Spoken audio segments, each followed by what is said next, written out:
ಪ್ರತಿ ವರ್ಷ ಈ ಸ್ಯಾಲರೀಸ್ಗೆ 90,557 ಕೋಟಿ ಖರ್ಚು ಮಾಡ್ತೀವಿ. ಇನ್ನು ಪೆನ್ಷನ್ 41,136 ಕೋಟಿ, ಇನ್ನು ಬಡ್ಡಿ ಕಟ್ಟಕ್ಕೆ 53,332 ಕೋಟಿ.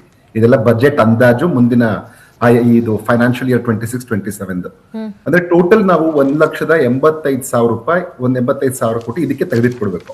ಇನ್ನು ಟೋಟಲ್ ಏನಿದೆ ಈಗ 4,48,000 ಕೋಟಿಯ ಬಜೆಟ್ ಏನಿದೆ, ಈ ಬಜೆಟ್ ಅಲ್ಲಿ 1,32,000 ನಮ್ಗೆ ಇದಕ್ಕೆ ಏನು ಸಾಲದಲ್ಲೇ ಹೋಗುತ್ತೆ.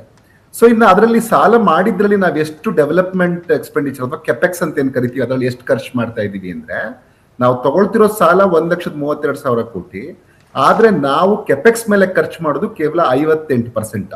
ಸೊ ಹಿಂಗಿರುವಾಗ ಬಹುಶಃ ಇವರು ಪರಿಷ್ಕರಿಸಿದ್ರೆ ನಾನು ಸ್ವಾಗತ ಮಾಡ್ತೀನಿ ಅದನ್ನ. ಯಾಕೆಂತಂದ್ರೆ ನೀವು ಗಮನಿಸಿದ್ರೆ ಕರ್ನಾಟಕದ ಎಜುಕೇಶನ್ ಸ್ಪೆಂಡಿಂಗ್ ಏನಿದೆಯಲ್ಲ, ನೀವು ರಾಷ್ಟ್ರದ ಅನೇಕ ರಾಜ್ಯಗಳಿಗೆ ಹೋಲಿಸಿದ್ರೆ ನಮ್ದು ಕಡಿಮೆ ಇದೆ. ಈಗ ನಮ್ದು ರಾಜ್ಯದ್ದು ಈಗ ನಾನು ನೆಕ್ಸ್ಟ್ ಇಯರ್ ಫೈನಾನ್ಷಿಯಲ್ ಇಯರ್ದೇ ಹೇಳ್ತಾ ಇದ್ದೀನಿ 26-27 ನಾವು 10.7% ಒಟ್ಟಾರೆಯಾಗಿ ಖರ್ಚು ಮಾಡ್ತಾ ಇದೀವಿ. ಟೋಟಲ್ ಎಕ್ಸ್ಪೆಂಡಿಚರ್ನ 10.7% ಅಷ್ಟು ಎಜುಕೇಶನ್ ಮೇಲೆ ಖರ್ಚು ಮಾಡ್ತೀವಿ. ಇದು ನ್ಯಾಷನಲ್ ಆವರೇಜ್ ನ 14.5%. ಅಂದ್ರೆ ಬೇರೆ ಬೇರೆ ರಾಜ್ಯಗಳೆಲ್ಲ ಶಿಕ್ಷಣದ ಮೇಲೆ ಏನ್ ಖರ್ಚು ಮಾಡುತ್ತೆ ಅದಕ್ಕಿಂತ ಕಡಿಮೆ ಇದೆ. ಆರೋಗ್ಯದ ಮೇಲೆ ಬೇರೆ ರಾಜ್ಯಗಳೆಲ್ಲ ಸೇರಿ ಆವರೇಜ್ 6.2% ಖರ್ಚು ಮಾಡ್ತಾರೆ, ನಾವು ಕೇವಲ 4.3% ಖರ್ಚು ಮಾಡ್ತೀವಿ. ಹಾಗೇನೆ ರೂರಲ್ ಡೆವಲಪ್ಮೆಂಟ್ ಮೇಲೆ ಬೇರೆಯವರು 4.9% ಖರ್ಚು ಮಾಡ್ತಾರೆ, ನಾವು 2.2% ಖರ್ಚು ಮಾಡ್ತೀವಿ. ಆದ್ರೆ ನಾವು SC ST OBC ಮೇಲೆ, ಮೈನಾರಿಟೀಸ್ ಮೇಲೆ, ಇರಿಗೇಷನ್, ಅಗ್ರಿಕಲ್ಚರ್ ಇದರಲ್ಲಿ ಬೇರೆ ರಾಜ್ಯಗಳಿಗಿಂತ ಜಾಸ್ತಿ ಖರ್ಚು ಮಾಡ್ತೀವಿ.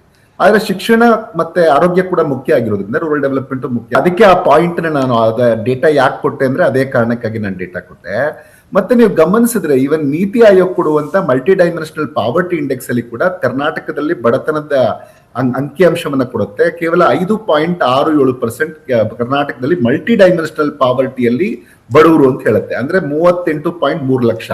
ಯಾಕೆ ಬೆನಿಫಿಷರೀಸ್ ನ ಇವರು 1.2 ಕೋಟಿ ಅಷ್ಟು ಜನಕ್ಕೆ ಕೊಡ್ತಾ ಇದ್ದಾರೆ, 1.28 ಕೋಟಿ ಜನಕ್ಕೆ ಕೊಡ್ತಾ ಇದ್ದಾರೆ ಅನ್ನೋಂಥದ್ದು ನನ್ಗೆ ಇನ್ನೂ ಅರ್ಥ ಆಗಿಲ್ಲ.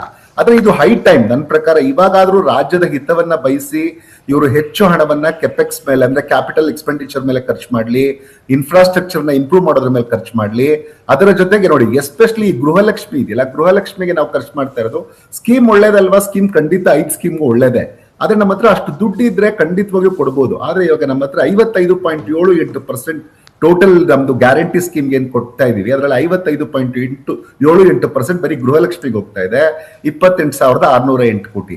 ಇದನ್ನ ಒಂದ್ ಸ್ವಲ್ಪ ಫೈನ್ ಟ್ಯೂನ್ ಮಾಡ್ಕೊಂಡ್ರೆ ಈಗ ಇದರ ಜೊತೆಗೆ ಅದಕ್ಕೆ ಇವಾಗ ಏನ್ ಮಾಡ್ಬೋದು ಇವಾಗ ಅಂತಂದ್ರೆ, ನಾನು ಅವಾಗ್ಲೇ ಹೇಳ್ತಾ ಇದ್ದೆ, ನೀತಿ ಆಯೋಗದ ಕ್ರೈಟೀರಿಯಾ ಪ್ರಕಾರನೇ ಇವರು ಕರೆಕ್ಟ್ ಆಗಿ BPL ಕಾರ್ಡ್ ಹೋಲ್ಡರ್ಸ್ ನ ಗುರುತಿಸಿ, ಕರ್ನಾಟಕದಲ್ಲೂ ಒಂದಿದೆ, ಗವರ್ಮೆಂಟ್ ಎಂಪ್ಲಾಯೀಸ್ ಕೊಡಲ್ಲ, ಪೆನ್ಷನರ್ಸ್ ಕೊಡಲ್ಲ, ಅವ್ರದ್ದು ಇನ್ಕಮ್ 1.2 lakhs ಗಿಂತ ಕಡಿಮೆ ಇರಬೇಕು, ಈ ತರದ್ದು ಲ್ಯಾಂಡ್ ಓನರ್ಶಿಪ್ ಎಷ್ಟಿರ್ಬೇಕು, 3 ಹೆಕ್ಟರ್ ಗಿಂತ ಕಡಿಮೆ ಇರಬೇಕು, ಪ್ರಾಪರ್ಟಿ ಸೈಜ್ ಎಷ್ಟಿರ್ಬೇಕು, ವೆಹಿಕಲ್ಸ್ 4 ವೀಲರ್ ಇರಬಾರ್ದು, ಈ ತರದ್ದೆಲ್ಲ ಇದೆ.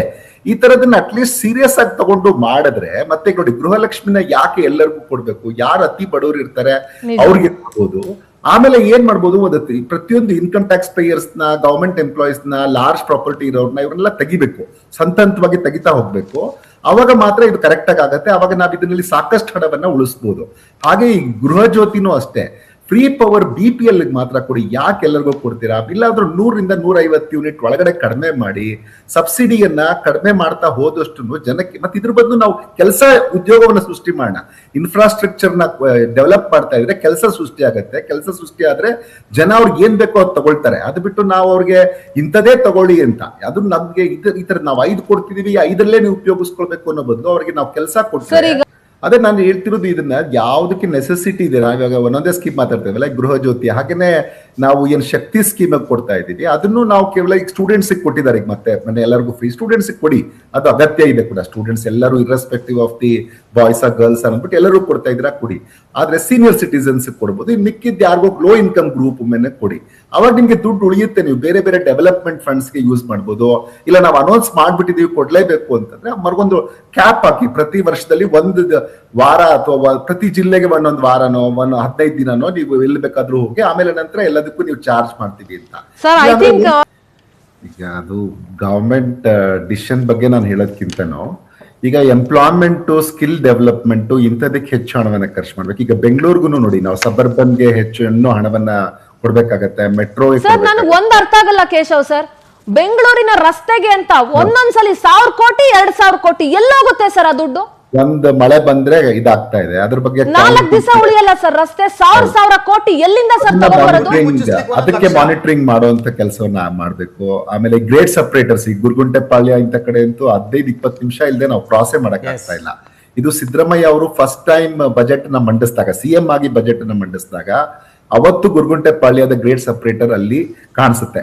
ಅನಂತರ 3ನೇ ಸರಿ ಸಿಎಂ ಆಗಿ ಅವರು ಪ್ರೆಸೆಂಟ್ ಮಾಡಿದಾಗ, ಅಂದ್ರೆ 3ನೇ ವರ್ಷ ಸಿಎಂ ಆಗಿ, ಅವಾಗ ಮತ್ತೆ ಬಜೆಟ್ ಅಲ್ಲಿ ಕಾಣುತ್ತೆ. ಅನಂತರ ಅದರದ ಕುರು ಕಾಣಿಸ್ತಾ ಇಲ್ಲ. ಈ ತರದ್ದು ತುಂಬಾ ಅಗತ್ಯವಾದ, ಯಾಕಂದ್ರೆ ಗುರುಗುಂಟೆಪಾಳ್ಯ ಬಹುಶಃ ಕರ್ನಾಟಕದ ಒಂದು 18ರಿಂದ 20 ಜಿಲ್ಲೆ.